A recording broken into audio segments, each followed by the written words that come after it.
all I can see is the dudes just straight on like strangling her, you know, full force, choking her out, and she's just trying to like escape. And I can tell, the guy's gonna kill me. The only thing I can do is just raise my arms and take a good swing at him. The guy just tanks all the hits. I hit him a couple times in the chest, I'm backing away, and he just like twists the bat out of my hands. And he just like swings at me. Like the perfect swing.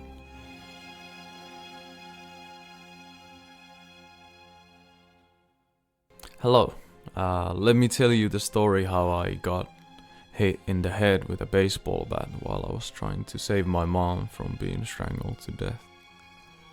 And if I were to start this story somewhere, have to be when I was 17. I got my own apartment and I moved out of my mom's place. And at the time I was dating this one girl who had the unstable like personality disorder, and she gave me quite a rough time during the 8 months that we were together.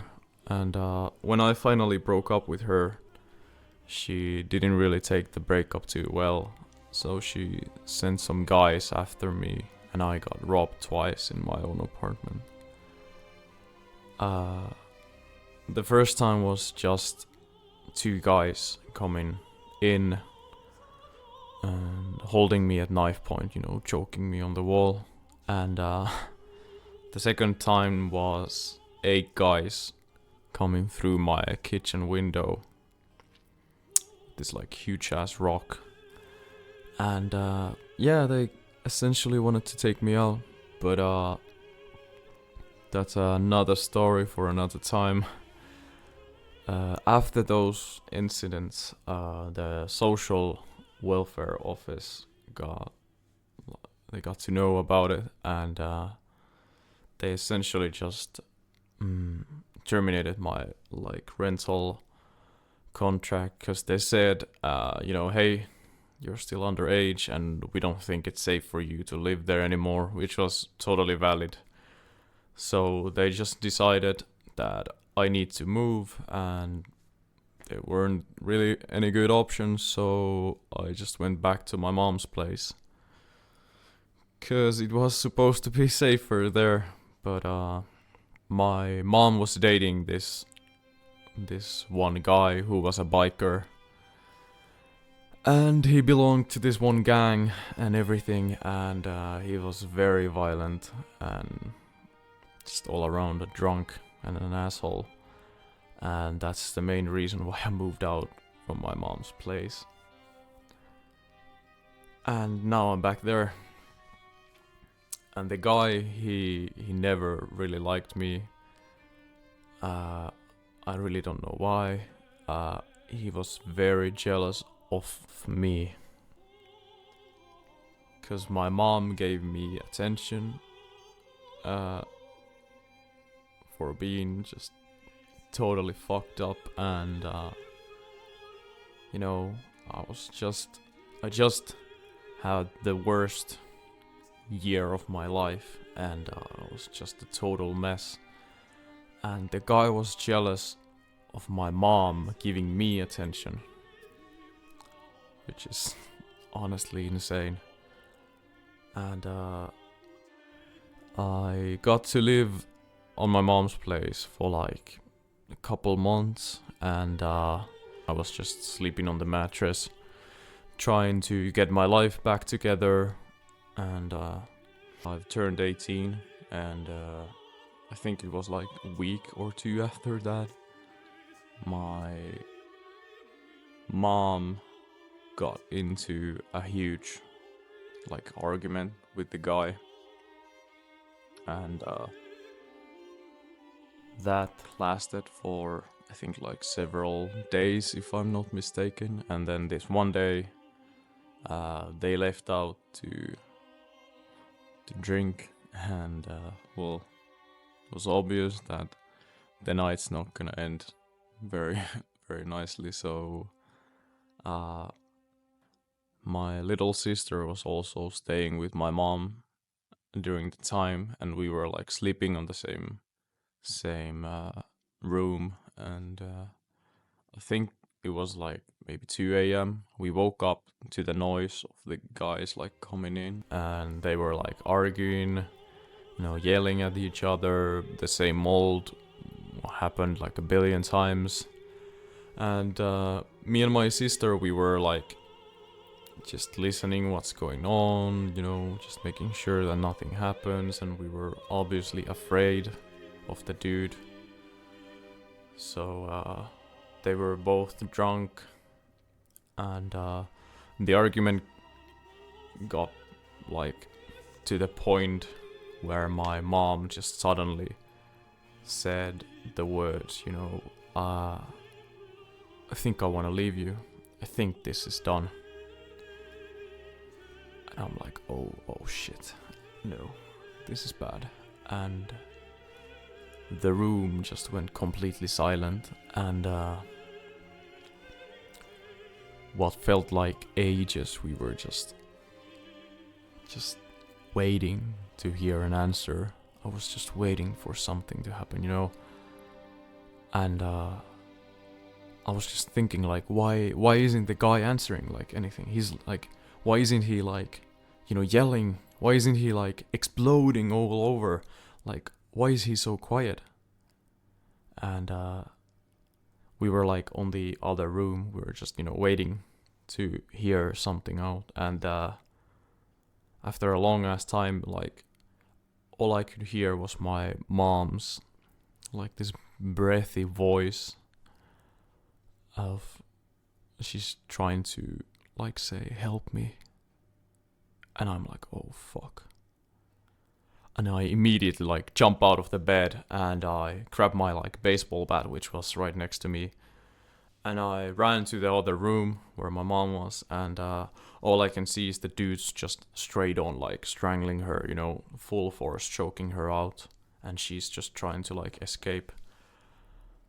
And I got into the room, and I saw them, and I'm like, I immediately start like yelling at the dude, hey, let my mom go, you fucker.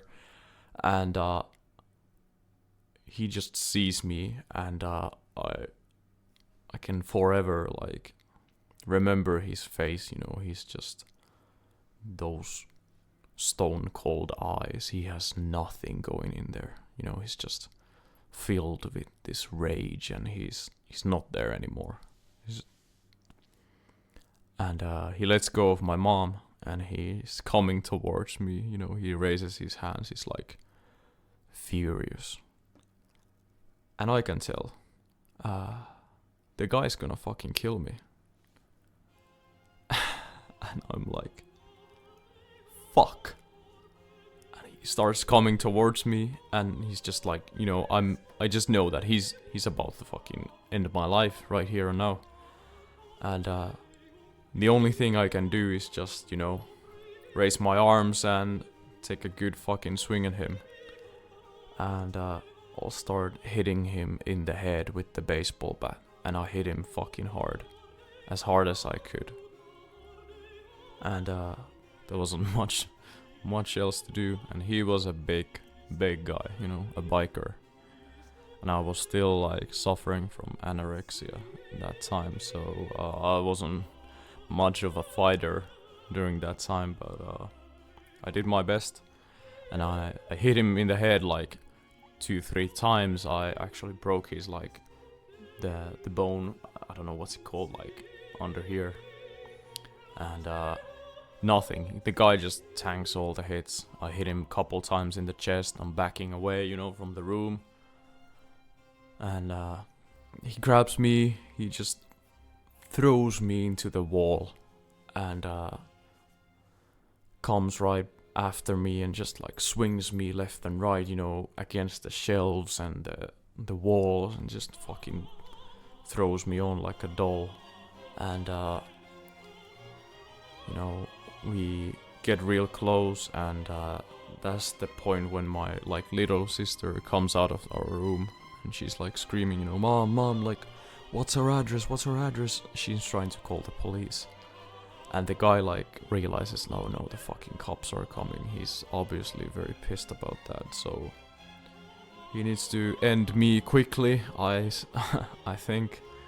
And so we're like holding the bat together. It was one of these like aluminum like baseball bats, and I'm like holding it towards from the middle, more of the middle part, and he grabs the ends and he just like twists the bat out of my hands and he just like swings at me like the perfect fucking swing. And it all happened like in all the movies, you know, you suddenly just go black, and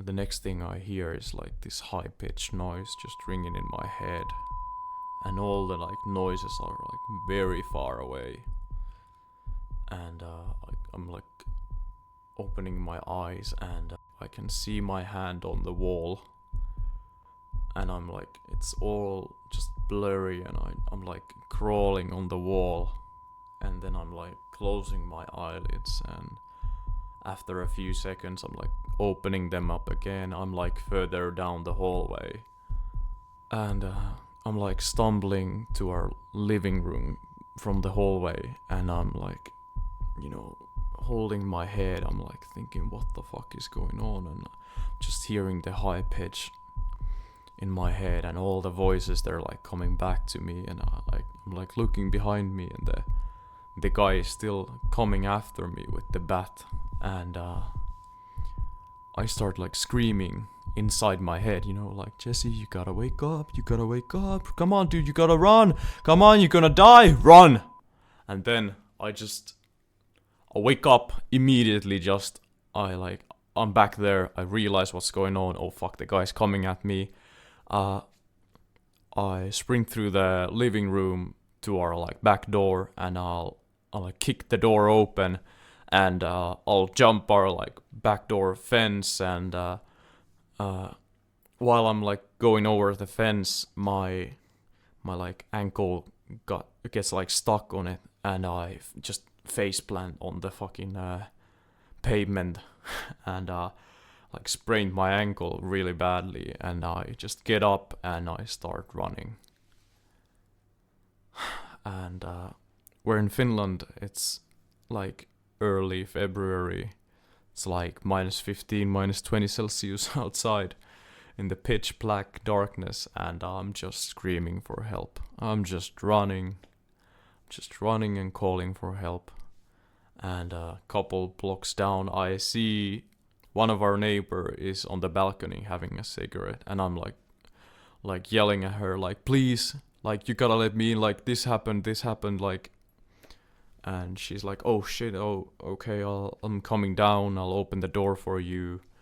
And she gave me like some fresh clothes, and I was like telling to her, like, we gotta call the police, like, I don't know if my mom's still alive, I don't know if my sister is still alive, I have no idea what's going on. And we call the emergency number, and I'm like explaining what happened, and a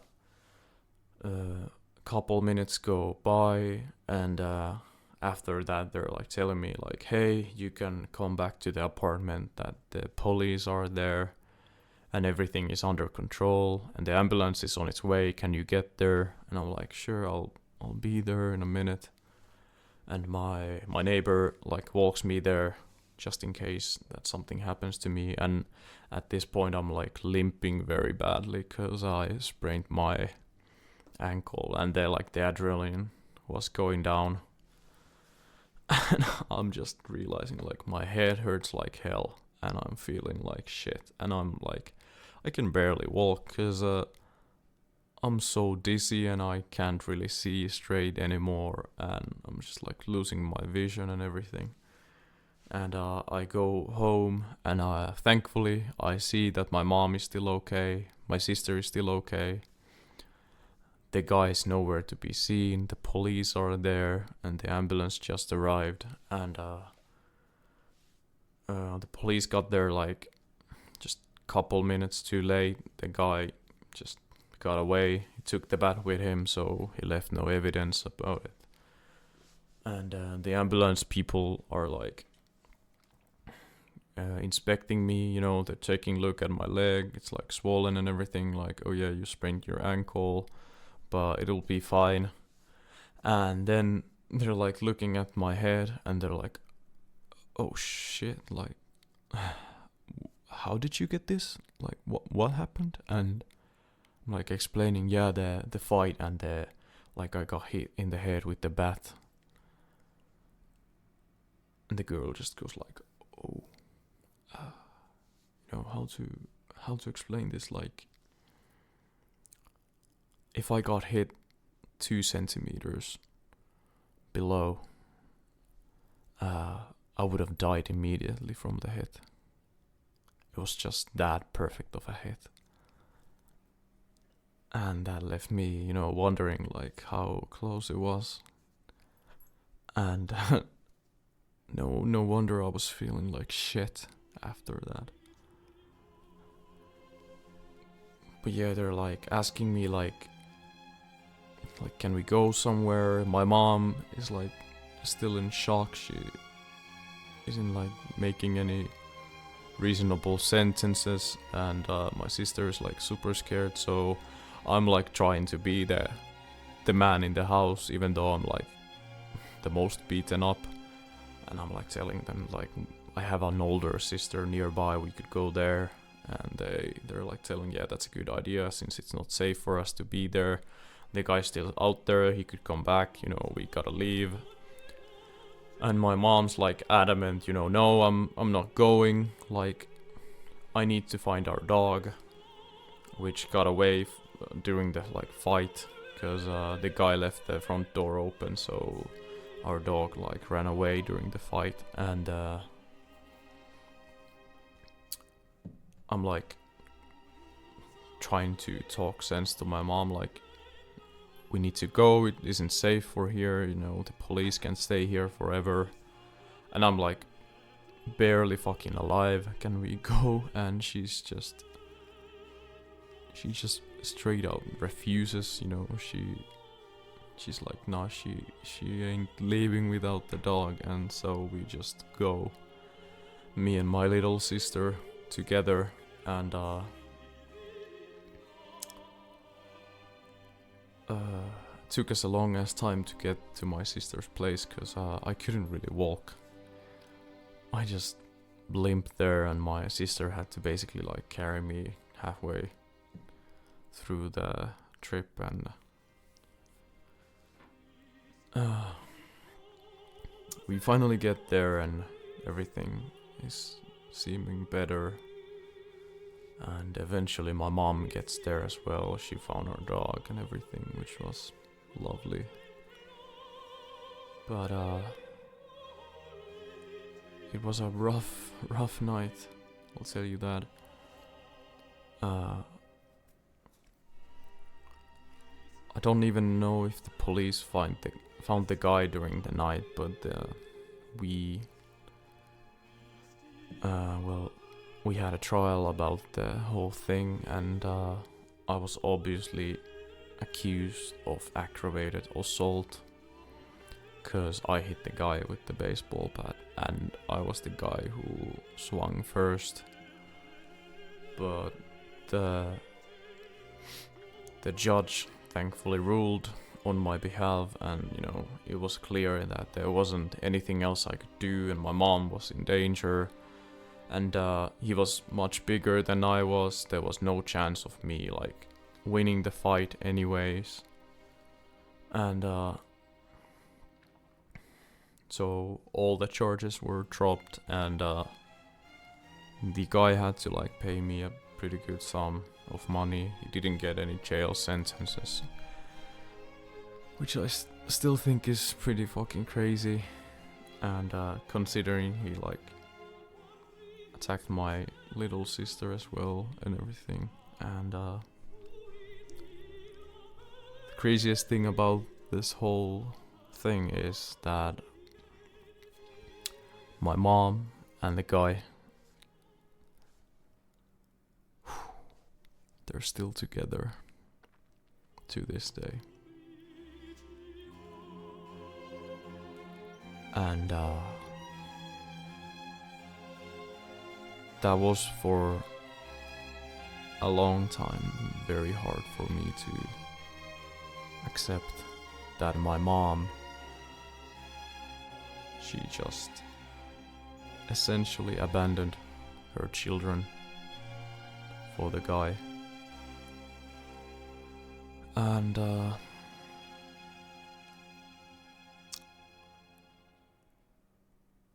yeah, there's not much to say about that. It took me a long time to get my life together after that, and that was the last night I ever spent at my mom's place. And it took me a couple months. I slept on my brother's like carpet, and after that I like found myself a new apartment. I was 18, so I could actually get one that time, and it all started going better after that. But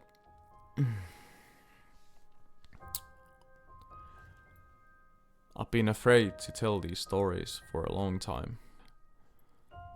But living in fear is no living at all. So I decided that it's finally time to speak up and